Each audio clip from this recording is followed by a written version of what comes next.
Bonnie Ghani, everyone. It's Professor Rahh along with Joe Hembrick of Conscious Corner, and we're going to have just a brief discussion on critical issues facing Black people this evening. Our guest, Ms. Linda Shorter, is on the road, and she had to go to a convention with her family, and she couldn't make it back. But we want to just have a brief discussion on some controversial issues along with the guests. We want to thank Mchinda for showing up and Brother Rahh for being here. And we're just going to discuss some issues. There's a number of concerns we have as African people. And one of the most critical things is, should we participate in armed struggle? Malcolm called it self-defense by any means necessary. If someone come to hurt you, you hurt them back. Martin Luther King, a Christian minister, dealt with nonviolence as a tool and a weapon to achieve our goals. I'm not saying one is better than the other, but one was for civil rights and one was for human rights. And then at the same time, we've had other brothers and sisters throughout our history that have picked up armed struggle. And one of the people was Assata Shakur. Assata Shakur, Joanne Chesworth, is in Cuba right now. She's been in there for good, since the 70s, 78. She broke out of prison. She didn't break out of prison. Her brothers then broke her out of prison. They was on I think, Virginia Turnpike, and they had a shootout with the police there. I think one of her brothers was killed, and they killed a couple of police. And anyway, they convicted her and sent her to prison. And when she went to prison, the brothers got the paperwork that it takes to make a transfer. They walked into the prison, presented the paperwork as if they was transferring her to another prison, and they got her out of prison and took her to Cuba. She got to Cuba, and Cuba gave her political asylum for many years, over 30 years, and she's a legend in the Black nationalist movement. She was a part of the Black Liberation Army, a very serious organization out of the 60s that robbed armored trucks, and they were fighting racism and capitalism and all the isms, and her and Eldridge Cleaver was supposed to have been the ones that put that together. Some say she's a relative to Tupac Overture. But at the same time, America has one of their conditions that to work with Cuba is that they had to turn her over, and Cuba has refused to do that. There's about 90 people in Cuba who have been to Cuba. Some have made the transition. And they got $2 million reward for, and we used to have a sign saying, Assata is welcome here, and in our houses back in the 70s. And in other words, that if she came to our house, we would hide her out. So anyway, I wanted to find out if any of you ever heard of Assata, and what's your position? Should Cuba give her up? Or should, we commend Cuba for taking a hardline position and supporting Black political leaders who were victims of COINTELPRO, counterintelligence program that Edgar J. Hoover started. But we're going to start. Mchinda, have you ever heard of Assata Shakur? Yes, I have heard of Assata Shakur, and kind of what you briefed on her. That's pretty much where it stops with me as far as what I know about her. I know she was in Cuba, been in Cuba, and I know they're still trying to get her over here. There's a lot of different legislators or certain folks in the world that's still trying to get her to come back to the United States. Or trying to get Cuba to turn her over. But I know they got a couple $1 million on her, a lot of money on her head, so if somebody turn her in or that kind of thing, so at the end of the day though, but yeah, it was just during those times, man, where people were fighting for liberation, and she was one of them. And it was a war, it's still a war. But I don't know any more about her other than what you kind of spelled out.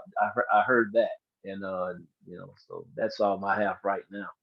Well, a lot of us raised money and sent it to your relatives to get to her while she was in Cuba during the 70s. And a lot of us, prayed and hoped that she would, that Cuba would never give her up. And that, most people felt that she was, the charges, that she was found guilty with trumped up charges because she didn't kill the policeman. And but they convicted her of that. And it's a struggle, but it galvanized many Black women in the 70s as rape made them more race conscious, more culturally conscious, and that for a sister to be able to get out of prison and go live another life in Cuba. Now, Cuba is not, a picnic, but Joe, you remember Jerry Jabal, who worked for the school district. He wrote the book that Black Truth. Black Truth. He sees her all the time. He's been living over in Cuba for about 20 years, and he still lives there. Most people have to leave, and you can't be a citizen. You have to leave every 3 months and then come back. That's the type of system, but Asada don't have to do that. But Joe, what's your understanding of Asada Shakur? I never heard of her until this evening. Okay. I commend her. And as far as warfare, I've mentioned many times. We need a Mau revolution, and I love Cuba. I remember back in the day when stuff was going on in Angola, and Castro was the only one who sent troops over there, to help the Africans out. So I don't understand why all African people don't support Cuba, because they definitely support us around the world. So yeah, I think it's time for that. And I love the fact of what they were doing.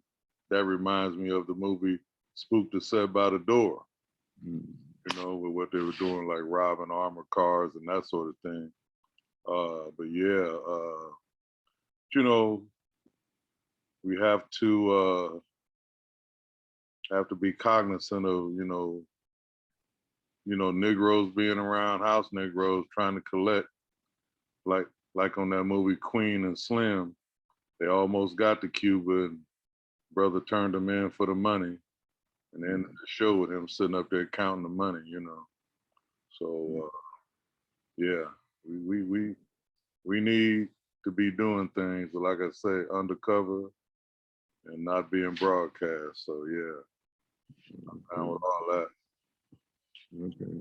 Brother Rashid, did you ever hear outside of Shakur? Yes, I have. Yeah, and definitely support Cuba for sticking with their guns to keep her and not turn her over. So yeah, most definitely I heard of it. Yeah, well, she, it was about close to 80 other people that had fled to Cuba and got political asylum. So it's not just her, and we do commend Cuba for that. Cuba do have race issues over there, and Cuba, has some contradictions sometimes, but the most important thing is that they stood up to America and they're just 90 miles off the coast of Florida. And you have some conservative Cubans. Those are the Hispanics that are voting for Trump, and they were very Republican. They are the ones that were part of the Bay of Pigs, and they were when Kennedy went to assassinate Castro, and they were, they look at themselves as white, in certain parts of Florida.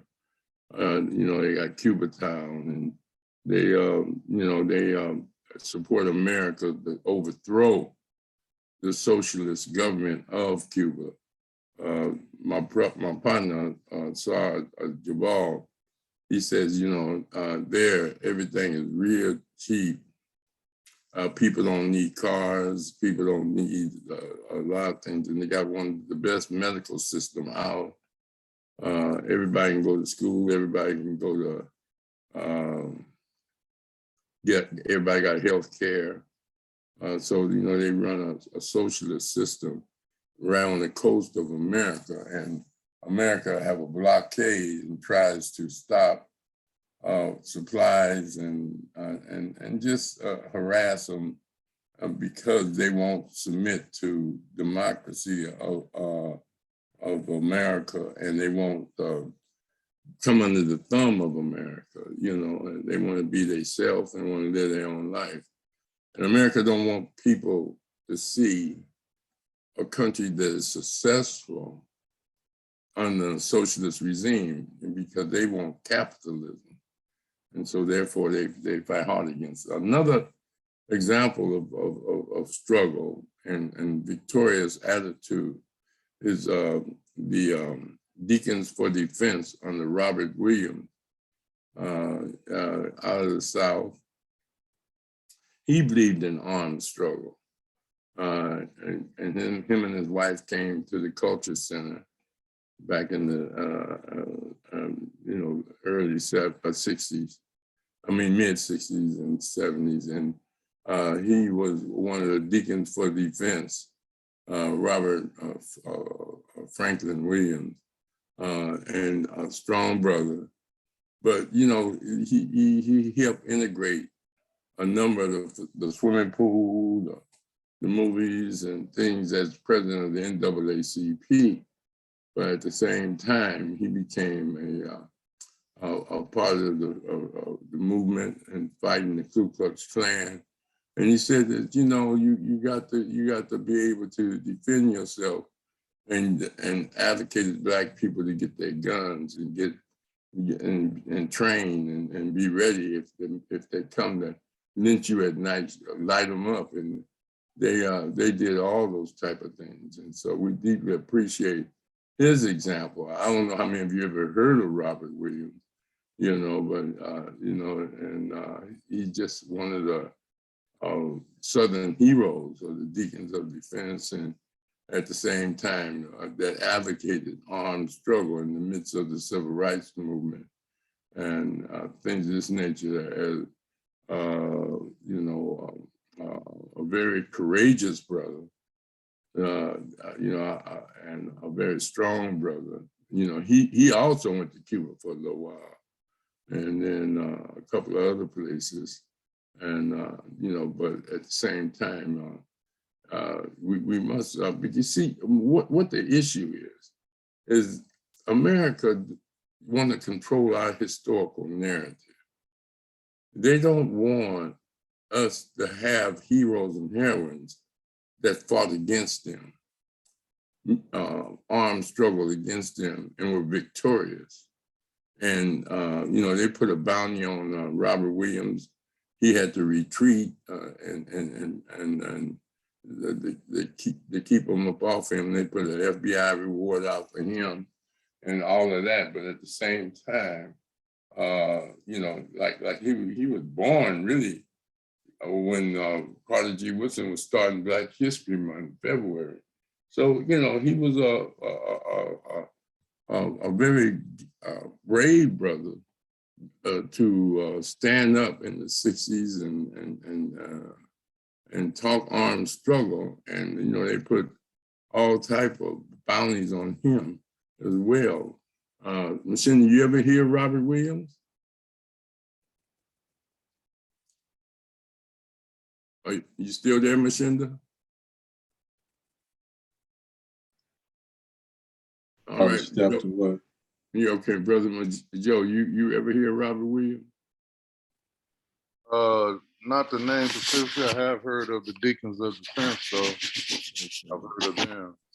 And let me just give a little background on Cuba. You know, as long as the American gangsters, you know, was running Cuba, America loved it. That was their little haven, like their little Las Vegas and all of that back in the day before, you know, Castro and them, you know, overthrew that, you know, government and got all the gangsters out of there and whatnot. So, you know, America always holds a grudge against anybody that have beaten, you know, European folks in combat.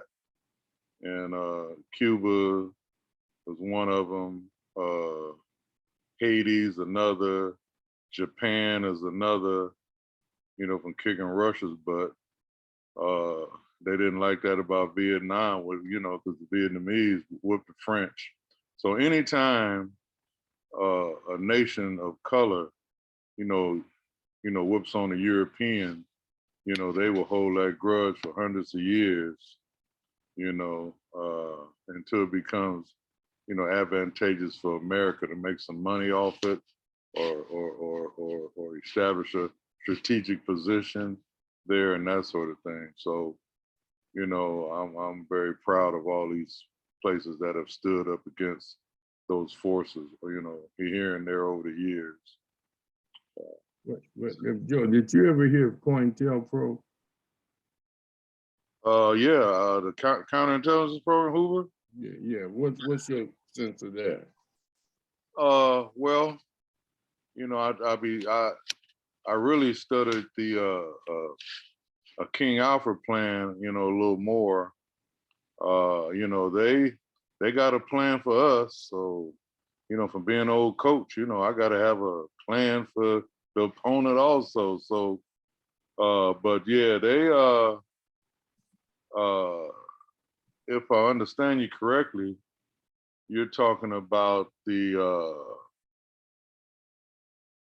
what the government plan to do. If you stand up against them, they're gonna discredit you, assassinate you, or exile you. Is that the plan you're talking about, Brother Rahh?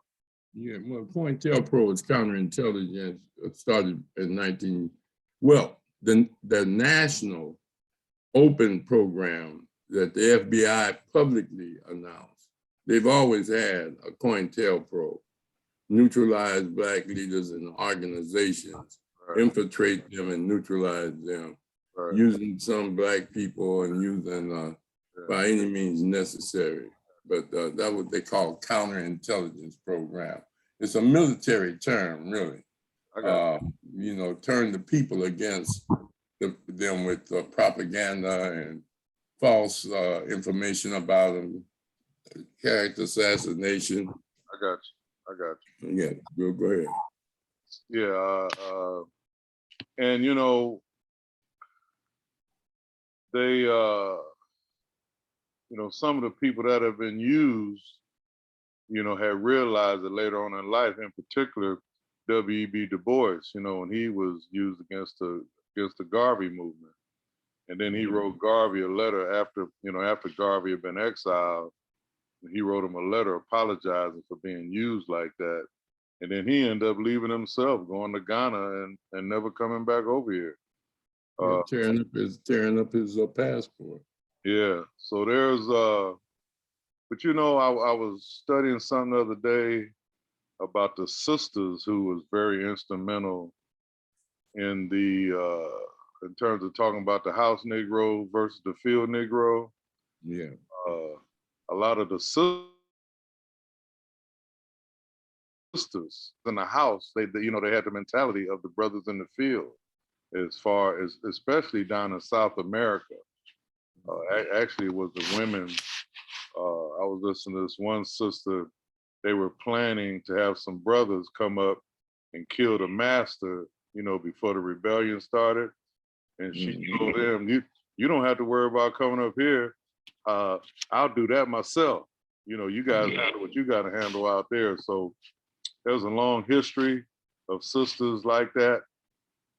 I haven't got a whole lot of material on it.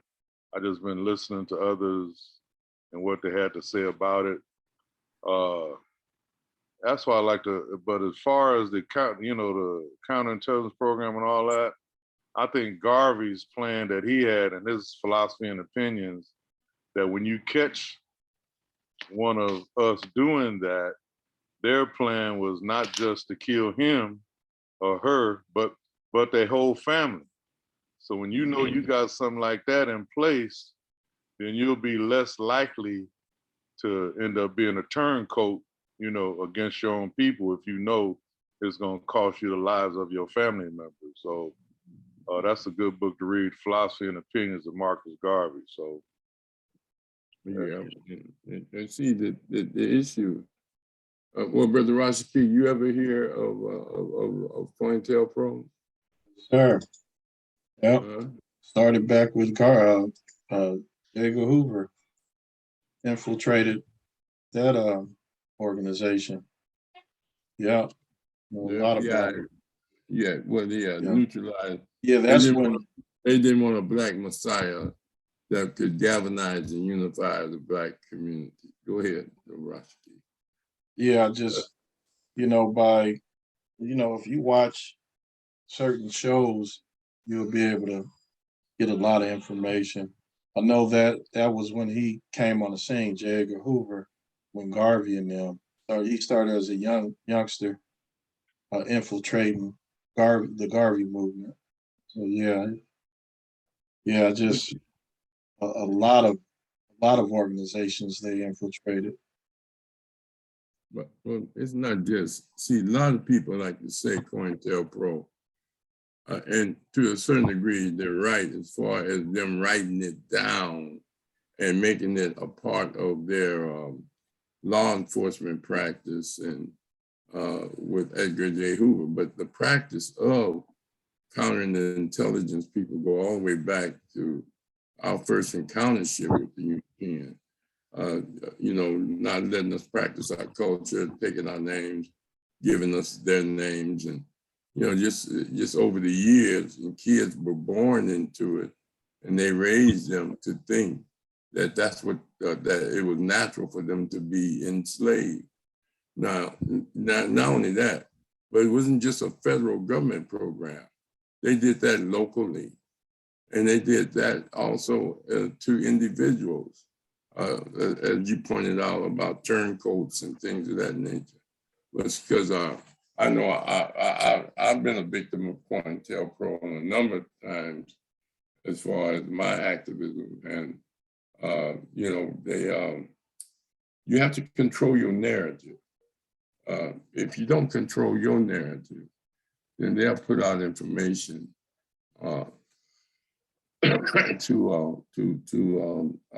to neutralize you as a leader and as an organizer and as an activist, that what you're doing is wrong, and that it's going to get a lot of people hurt, and that really there are some good white people, and all that, they don't focus on the systemic aspect of America. So you can find some good white people because the system is what they'll say is the racist, not me. And they sometimes mix being prejudiced with racism.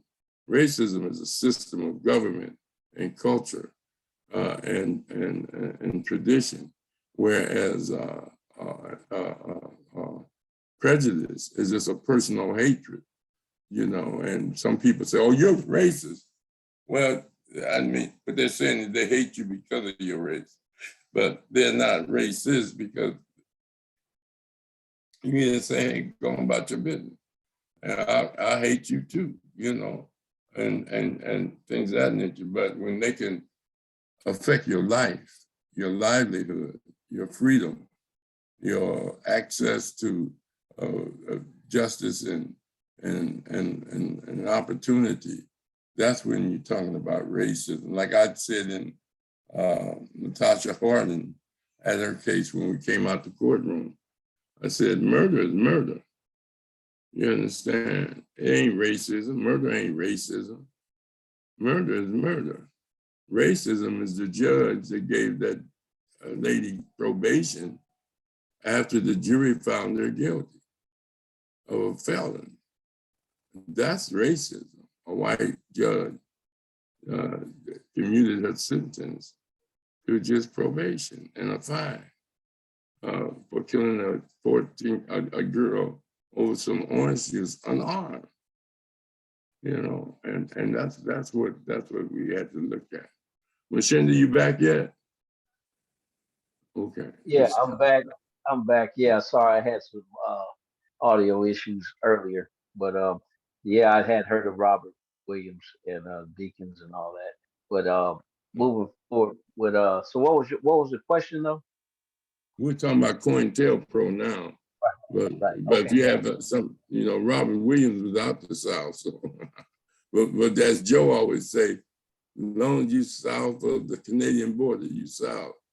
But anyway, go ahead, Mchinda. Well, yeah, We're talking about COINTELPRO, the yeah, FBI program out the 60s. right. Yeah, well, you know, that was just, you know, showing you it wasn't just Hoover, you know, the federal government itself totally, you know, gave him the autonomy and the, you know, the all the rights to do whatever he wanted to do, you know, but you know, you know, he had a green light, you know, and so the name of the game is, you know, I guess like I always refer to that in the Malcolm X movie, the one Spike Lee did when they were at the hospital checking on the brother, and then you know after the brother was checked on, you know, then Malcolm said, "Okay, let's roll," and then the cops, you know, I think the chief or not whoever that the ones that cops, that's too much power for one man, you know. And so that's what you know has always been a concern about, you know, that power. And so of course they had things in place to, you know, to knock that power down, kill it. You know, that was the whole goal. So yeah, and then of course all the way down, not just federal government, but trickle down to local police departments and things like that. You know, I won't name names tonight, but I know people dear to me that was involved in shootouts with police and things like that. You know, being part of certain organizations. You know, back in the late '60s. You know, around the Watts riots of '65 and past that through the early '70s. You know, dealing with a lot. So I'm just saying it trickled down. It was a an offensive against humanity. You know, it's like, hey, we're gonna, you know, suppress and we're gonna, you know, elevate ourselves. You know, that's what, you know, keep, you know, and then lying to everybody. You know, we know that it's a small percentage of the population that controls, you know, they're like the puppeteers. And but so anyway, you know, these Signal Hill police departments and you know, the ones, you know, I could, you know, all the Los Angeles police departments, all those divisions, we can name those divisions, and different, you know, a lot of the army, the guys that were the military, they seek out these police jobs, you know, because it's, you know, they like urban warfare, you know, so they've been preparing for all this, you know, at that time, and they're still, you know, they're still preparing for other things, and so anyway, it's good to know history, you know, to the best of your ability, so we can see what's going on now. You know, it's kind of like, you know, history. Yesterday was history. You know, something could have started yesterday and we didn't know about it. Although it started yesterday, and that was history, but still, it's in motion. So we're reading about something that's still in play. That's all I'm saying. So that's my comments. Well, you know, as Joe always teaches about history, you know, the European used to choose all our leaders. And a lot of them, they used the church, the ministers, to lead us, like what they would call Judas Goats. That would lead us up to slaughter, and they had an escape hatch for them, and we would get slaughtered. They would neutralize our people. You know, this is why you wonder why most of our Black politicians don't take a position, won't criticize Israel, won't criticize America, you know, and talking about they want to help it be a better place. Well, first of all, it got to be better in order to help it be better, you know, and so they don't want people with a black agenda, you know, that's successful, like in building Black Wall Streets and things of this nature. It's to their advantage to keep us weak, and so that's why it's important for us to know why we have the problems we have with regards to many of our parents followed, a lot of them didn't, but a good percentage of them followed Martin Luther King. Put his picture up next to Kennedy in the house, but would never put Malcolm's up. And I wouldn't put other Black leaders that had a hardline Black position. Even Black ministers that taught the gospel of Black liberation versus the gospel of prosperity, and some concept that there is a God that sent his son to save us from ourselves, because we were all sinners. Why didn't God come himself? You know, I mean, God chose certain people, and Jewish people say they're the chosen people. And you know, you have to understand how they use religion as a weapon and a tool to oppress us and control our concept of life and after death. You know, and if they can control that, you know, if they can get you to believe that, they can get you to believe anything. But the COINTEL program is still operating, still neutralizing Black leaders and Black organizations. That's why many of our people are in churches, but they're not in community active organizations. And, you know, they'll participate in helping the homeless and feeding the hungry and all of those things, because it's safe. Even a lot of our historians, some of the greatest writers and historians were not activists. They just told you history. It's up to you to do something with it. But if you find out, you know, you'll see that many of the great historians that wrote about our history didn't participate in struggle. Their participation was writing the history of the struggle and the history of us as a people. But as far as getting, being an activist scholar, many of them didn't do that. So we have to look at that. But controlling our narrative is very important as far as how we see life and how we understand life and how we understand the environment that we're in. And not just in America, but for Black people everywhere, you know, and that's very critical. All right, the next is the what they call the DC snipers. That, you know, Brother Muhammad and this young brother, they went around just shooting people. And it was also the Howard Johnson sniper who was in, I think, New Orleans, got on top of the Howard Johnson. And they used armed struggle, you know, from that standpoint. Just got fed up, you know, with the system, and just took it upon themselves to start assassinating people because they felt the treatment of Black people needed an armed resistance. So you look at the DC sniper attacks, you know, on the Beltway sniper attack. And they shot a couple Black people also, but for the most part, John Allen Muhammad and Lee Boyd Malvo 17 was very crucial. They had this country terrorized for a little bit, just two of them. And You know, they had cut out the back of a I think that's Chevy Caprice, whatever, and would shoot and they'd be gone. But most people don't talk about them. You know, when last time you heard a conversation about, you know, the DC snipers from their mouth and from their perspective? Name me Black reporters that went and interviewed them to get their position on why they were doing what they were doing before they were put down in many ways. So, you know, Mchinda, you ever hear the DC snipers? Yes, I sure had. I did hear about them years ago. That young dude was in the back of the trunk.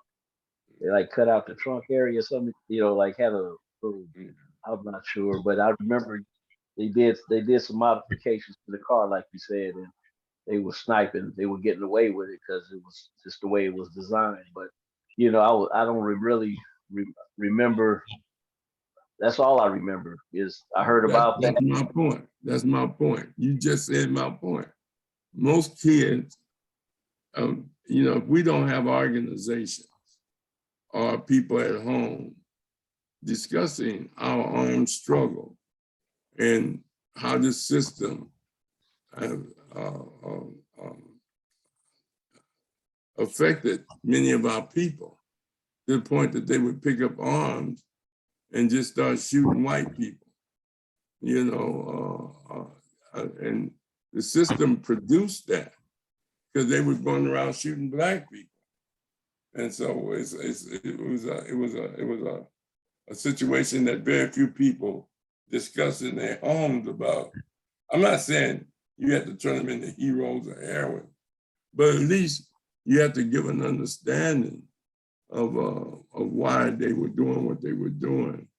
And this brother was an ex-Navy guy, and you know, they both Robert Williams, Assata Shakur, they were committed and, you know, involved in the Black Panthers, and then they started their own activities. But we, you know, if you listen to the system, these were just cold-blooded murderers. They didn't have no cause. It wasn't about the politics of America or racism. It wasn't about the system driving them to this point. It was just they just woke up in the morning and started doing it. Joe, did you ever hear the DC snipers? Yes. So what's your Followed that story. I know they had folks back on that part of the country, you know, petrified, you know, about what was going on. people scared to go to the gas station? Yeah. I never did really hear their cause or justification for what they were doing. Like they made some old jive movie about it, but I know once Hollywood get their hands on it, it ain't gonna be true. But you know, I was thinking the other day, you know, you brought up these church people and all of that, and the position of Black people. Let's just take here in America. And, you know, they so supposed to be Christ-like and all of that, and Allah-like and Jehovah-like. And, you know, we really have in a tough position right now with our homeless population and our kids that are in the system. That's gonna have long-term effects on our people in terms of state of our race. And I was thinking of, you know, these people were so much like that book claims they should be. If all of them, or a majority of them, would take in a homeless or a homeless family that was really trying to, you know, rise up. I ain't talking about those dope fiends, and there's some crazy mental issues out there. And then just one kid out of the system and train and teach them can really have down the road effect about us becoming conscious and coming out of our condition. But first we got to love what we see, in that mirror that's looking back at us. But they talk all that talk. I've got into it with a few relatives. They so holy roly and deacons and all of that. I asked them, did he, do they open up their church, to the homeless people, when weather's bad and what? They don't even do that. Like the book says, what does Jesus say? If a man needs your cloak, give him your coat too. I believe that's what it says, something to that effect. But they hoop and holler on Sunday, and Monday they right back to the same old sinful ways and ain't thinking about nobody but themselves. And I know I got off base with that, but that was on my mind to present, because ain't nobody gonna save us from this but us. I was like what the brother said, I believe it was last week, when he was talking about the youth and the violence that the youth are committing.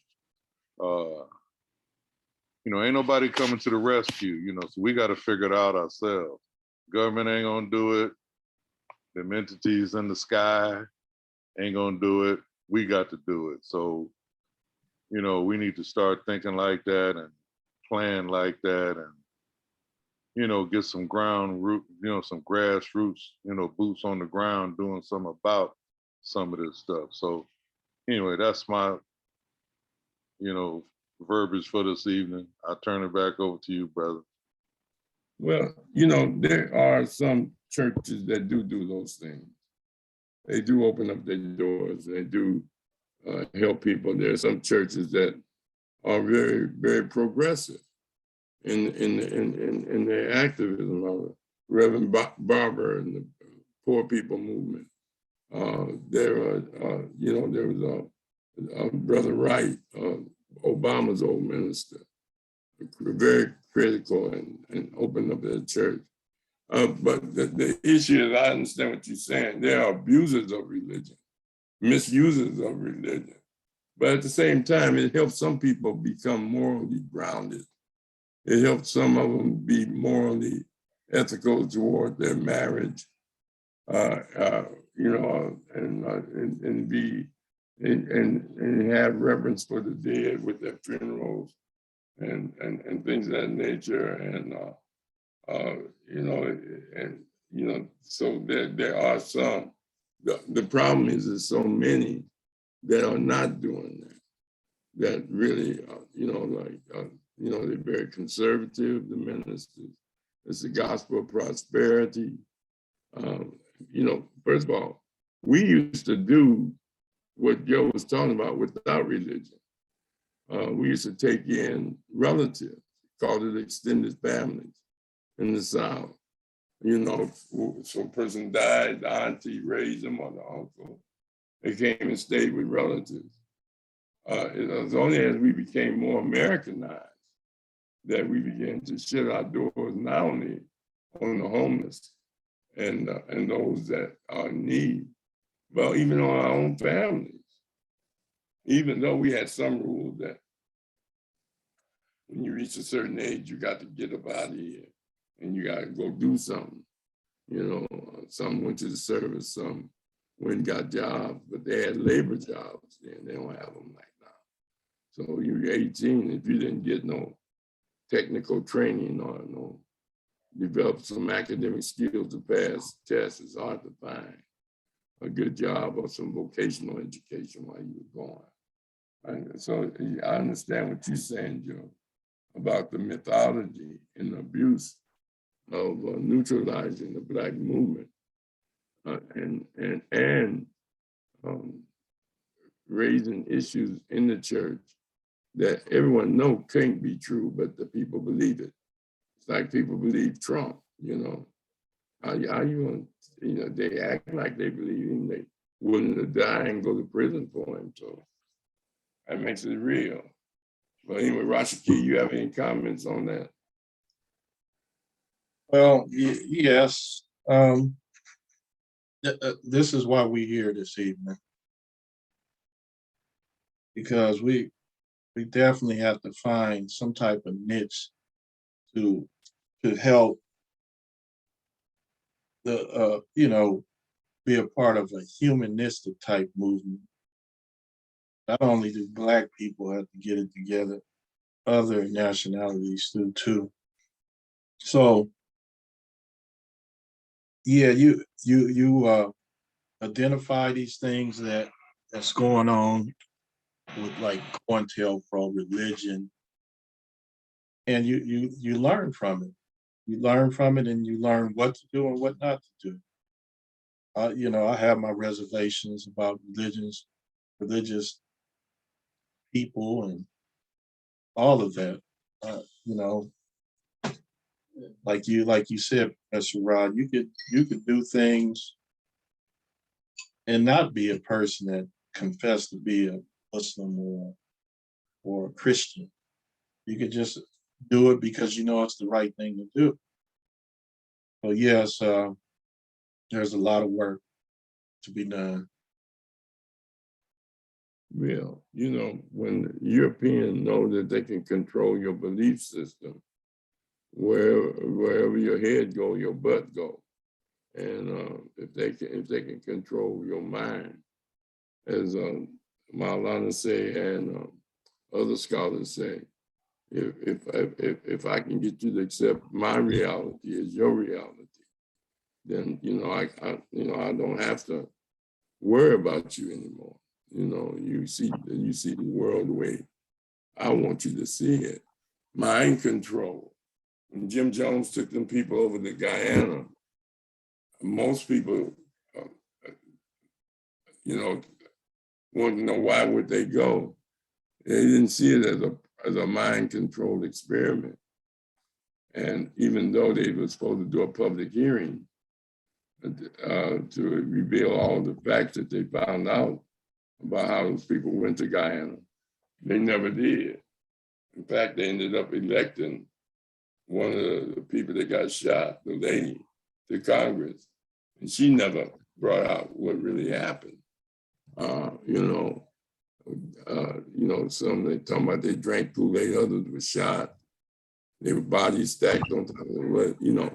As I was saying, you have to have the resources, and you have to sometimes go to what they call the dark resource of people that wrote narratives and perspectives that are not out publicly, but they just got their facts and they got their proof. But as the question goes, how do you believe what your oppressor teaches you?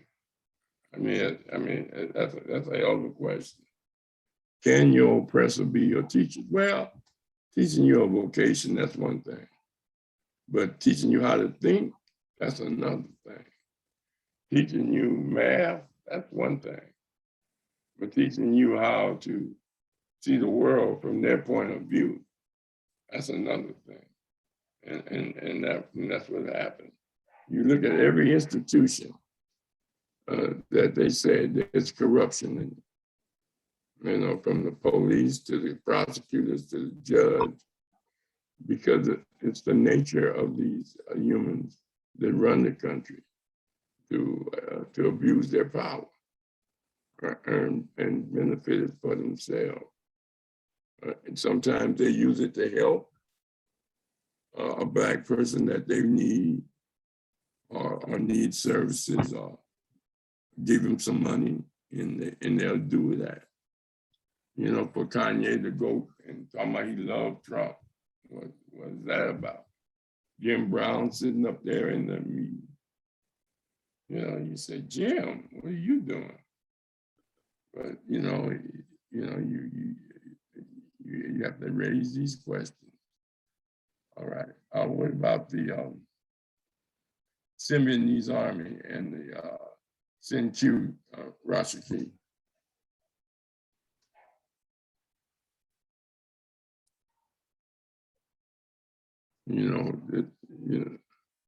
I'll pull it up. Okay.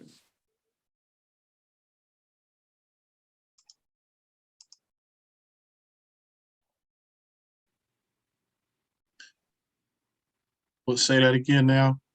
Symbionese Army. Oh, I think I have it right. Pat, yeah. Yes, here it is.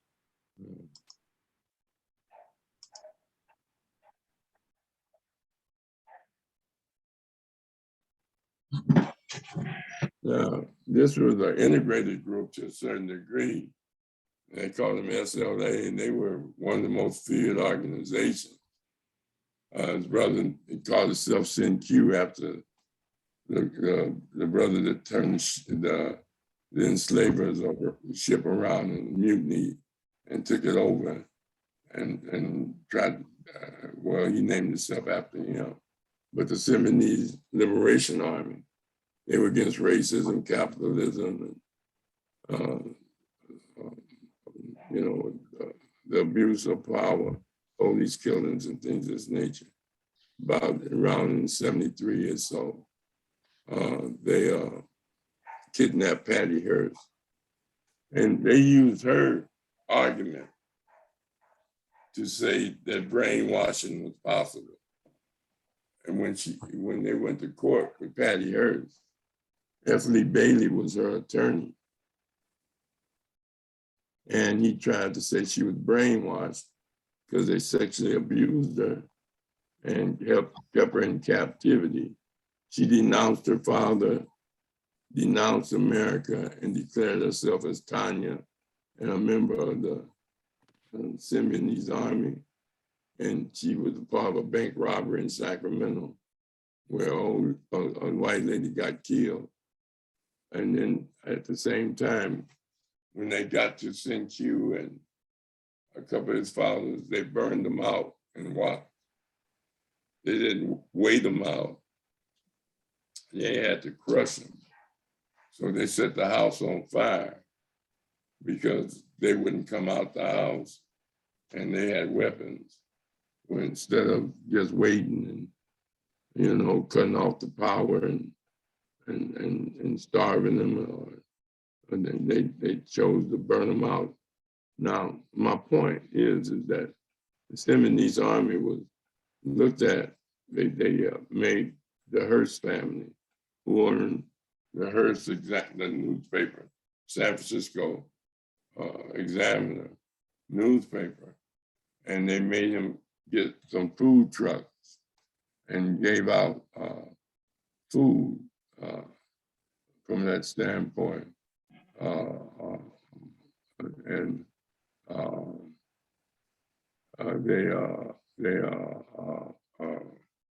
She denounced her parents and became a part of the Symbionese Army.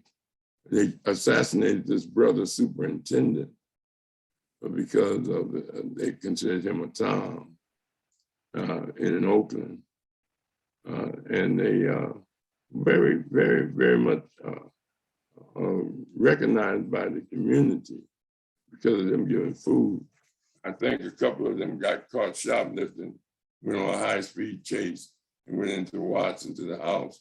People say once they found out Patty Hearst wasn't in the house, that's another reason that they burned it down. But for people who never heard of them, they don't even discuss this in school unless you're in a Black Studies class. They don't want us to have heroes and heroines let me give an example. Custer is still a hero in American history. Even though Sitting Bull beat him, since he was one of the top generals, but Sitting Bull tricked him in the little bighorn and beat him.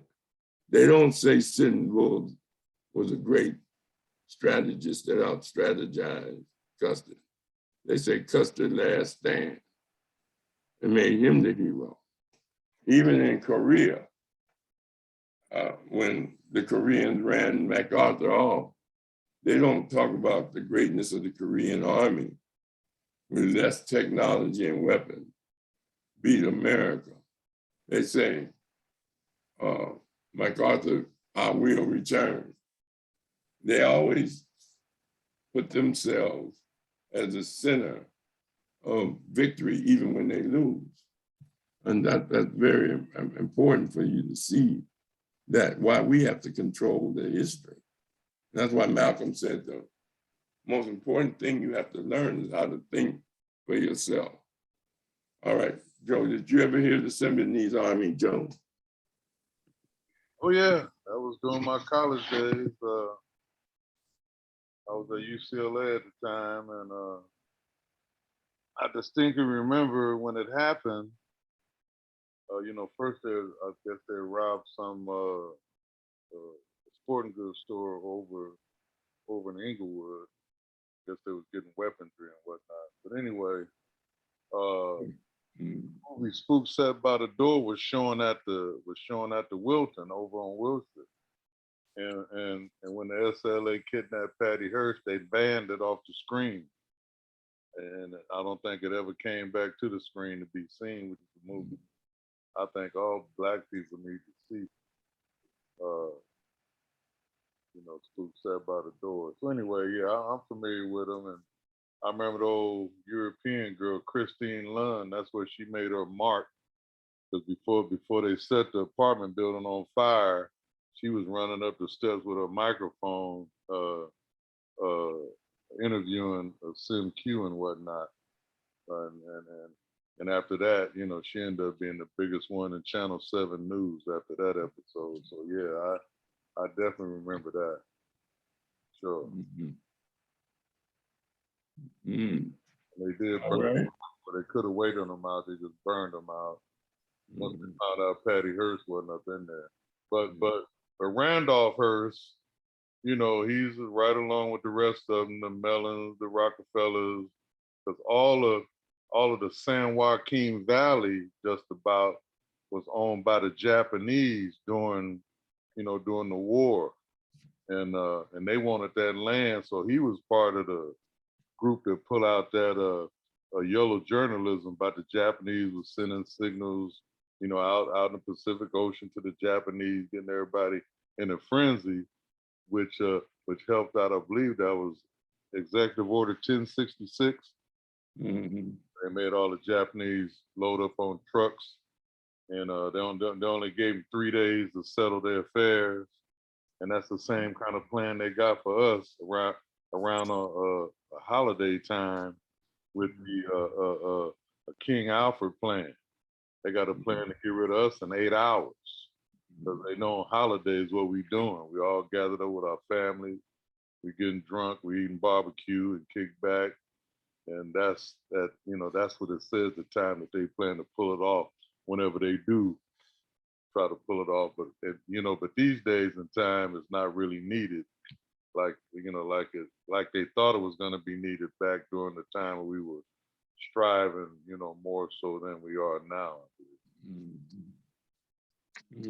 That's a good analysis.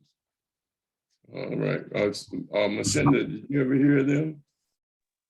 Sure did. Yeah. I remember I was young. I remember Sin Q, Patty Hearst, like Brother Hembrick was saying, William Randolph Hearst, big media mogul, I believe, so powerful family, so that brought on a lot of, that highlighted the whole thing, so Patty Hearst is involved. And, a lot of people believe, of course, she knew what she was doing, and as far as kidnapping and brainwashing, she was a rebel, probably checking out her pops, and how they operate, and some folks, they flip, and she probably just flipped and joined and got on, and of course that kind of exacerbated the problem, made it more serious. So they went after them with vengeance, and reminded me of that group, The Move, over in Philadelphia. It was blowing up neighborhoods. I remember who was that? Richard Pryor. Somebody was saying they burned down every. They said they burned down every house in the ghetto to get that. That's it was a very popular thing going on. But Sin Q was very intelligent. you know, from what I understand. And so, but yep, I do remember that. And in that's just part of that. When we were talking about, COINTELPRO, it's all connected. Mm. It's a struggle. And see, that's people don't, like that's the importance of us telling our history to our children about the unique struggles that we've had and our people waged so we get where we are today. They think that, white folks just said, okay, y'all can do whatever you want to do. We love you and we sorry and we're gonna make y'all whole again. And people think that Abraham Lincoln freed us. They don't think that Black people fought to get free. And that's the importance of telling our narrative and dealing with those things. The reason I want to discuss armed struggle today it was because the reason I want to discuss armed struggle because most people thought we didn't fight back. And we fought back on the continent. We fought back on the boats. We fought back when we got here. And you were talking about the sisters that they had in the kitchen. They would grind the glass up so fine that they put it in the food, And they say the house was on fire. A lot of the sisters set that up with candles or whatever they had and left them burning. You'd be surprised at the resistance movement that we had. Now, I'm not advocating people just go out and indiscriminately kill anybody, hurt anybody indiscriminately. But I am saying that we did resist the oppression of the system through by any means necessary. And that's important to develop the courage just to get involved and to think about others, as Joe was saying. Think about making life better for the future kids, your kids, your grandkids, and your neighbors' kids and grandkids. Struggle is a part of our history. Righteous struggle, righteous anger, not just angry because you're angry, but righteous struggle. And there are religious groups that have helped people. I mean, in the Nation of Islam, I've seen them take cats with mental issues and dress them up and teach them. And they became more spiritual and they got rid of their drugs, they got rid of their mental illness, became ministers and became family men. They helped a lot of people. I don't think Malcolm would have stayed in a religion that was not helping people. And so, that's the critical aspect of our lesson tonight. It's just to teach us that we did practice the love for each other. We did practice that, and we have to give young people examples. I had to teach my kids, don't fight Black people. But I had to stop. Don't argue with other Black people. That was a part of our curriculum at home. If you have any problems, you come tell me and let me work them out. You just go to school and learn and stay out of all conflict. Very few parents, my daddy told me if somebody mess with you, hit him in the head and run home. But I told my kids just, hey, don't get in, de-escalate and get up out of there. So anyway, we want to thank everybody for coming. Rajki, you want to give us what's going on, and I'll tell you what's happening Monday. You're on mute, Rajki. Yeah, I want to pull it up so I can share it.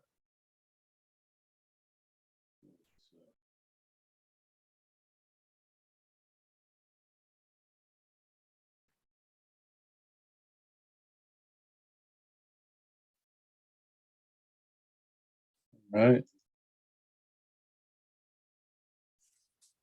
Here we go, folks. We have a guest called the conductor coming on Wednesday. And he's going to talk about the cutthroat reality of true Black economics. So that should be interesting. I'm looking forward to that. And Yes, what I like- about next week? That's Rahh. We got this sister named Anna Jahari Harris. She's going to be talking about self-care. She runs a self-care agency out of Atlanta. And she's going to be talking about,